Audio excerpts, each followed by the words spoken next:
রাজধানীতে শুরু হয়েছে আন্তর্জাতিক পর্যটন মেলা ঢাকা ট্রাভেল মার্ট। ভ্রমণ, বিমান চলাচল ও আতিথেয়তা খাতের সেবা তুলে ধরতে ৩ দিনব্যাপী এ মেলায় অংশ নিয়েছে ৫০টিরও বেশি প্রতিষ্ঠান। ১০টি প্যাভিলিয়ন ও ৮০টির বেশি বুথে প্রদর্শন করা হচ্ছে বিমান টিকিট, ট্যুর প্যাকেজ, হোটেল ও রিসোর্ট বুকিং এবং মেডিকেল ট্যুরিজম সহ নানা সেবা। FM বাইজিদের রিপোর্টে দেখুন বিস্তারিত। বৃহস্পতিবার সকালে রাজধানীর প্যান প্যাসিফিক সোনারগাঁ হোটেলের বলরুমে বসেছে ঢাকা ট্রাভেল মার্ট মেলার ২১তম আসর। পাক্ষিক পর্যটন পত্রিকা দ্য বাংলাদেশ মনিটরের আয়োজনে এবং এয়ার এস্ট্রা ও ইউএস বাংলা এয়ারলাইন্সের সহযোগিতায় মেলায় অংশ নিয়েছে Nepal, Thailand, Malaysia, Singapore, Saudi Arab, তুরস্ক, ভিয়েতনাম ও চীন সহ বাংলাদেশের বিভিন্ন সংস্থা। আমাদের প্রত্যাশা আসলে অনেক বেশি যে এই বছর মালয়েশিয়াতে একটা গুড নাম্বার অফ ট্রাফিক মালয়েশিয়াতে যাবে, এবং এছাড়াও স্টলে এডুকেশন আছে, হলিডে, লেজার আছে, মেডিকেল আছে। মেলা উপলক্ষে নিজ প্রতিষ্ঠানের ডিসকাউন্ট প্যাকেজ তুলে ধরেন প্রতিনিধিরা।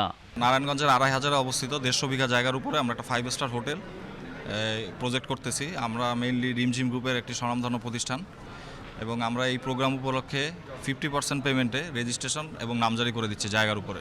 এতে ভ্রমণপ্রেমীরা যেমন গন্তব্য সম্পর্কে জানতে পারছেন, তেমনি বিশেষ ছাড়ে টিকিট ও ট্যুর প্যাকেজ করারও সুযোগ পাচ্ছেন।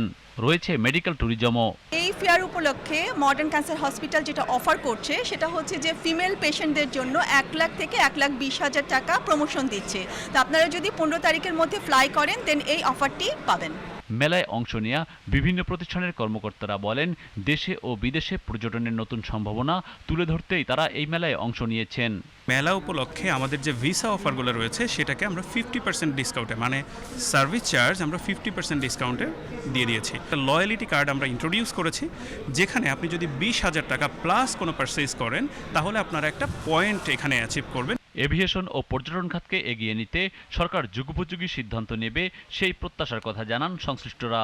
এই মেলা উপলক্ষে 3 দিনে আমরা 12% আমরা কিন্তু ডিসকাউন্ট ডিক্লেয়ার করেছি, এবং সাথে সাথে ডোমেস্টিক যেসব ডেস্টিনেশনগুলো আছে সেখানে আমরা 15% অফার ডিক্লেয়ার করেছি। এটা এয়ারলাইন্সকে সাস্টেনেবিলিটি দেওয়ার জন্য জেট ফুয়েল প্রাইসটা একটা কস্টিংটাকে কন্ট্রোল করে। সেই জেট ফুয়েল প্রাইসটা আসলে গত 1 মাসে প্রায় 140% ইনক্রিজ করেছে। একটা নতুন সরকারের কাছে আমাদের প্রত্যাশা এই ইন্ডাস্ট্রি ডেভেলপমেন্টের জন্য এভিয়েশনকে বাঁচিয়ে রাখতে হবে। এভিয়েশন বেঁচে থাকলেই আমরা যে হোটেল ইন্ডাস্ট্রি, ট্যুরিজম ইন্ডাস্ট্রি বেঁচে থাকবে। আগামী 11 এপ্রিল পর্যন্ত প্রতিদিন সকাল 10টা থেকে রাত 8টা পর্যন্ত সর্বসাধারণের জন্য উন্মুক্ত থাকবে Dhaka travel mart 2026। FM Baijid, GTV news, Dhaka.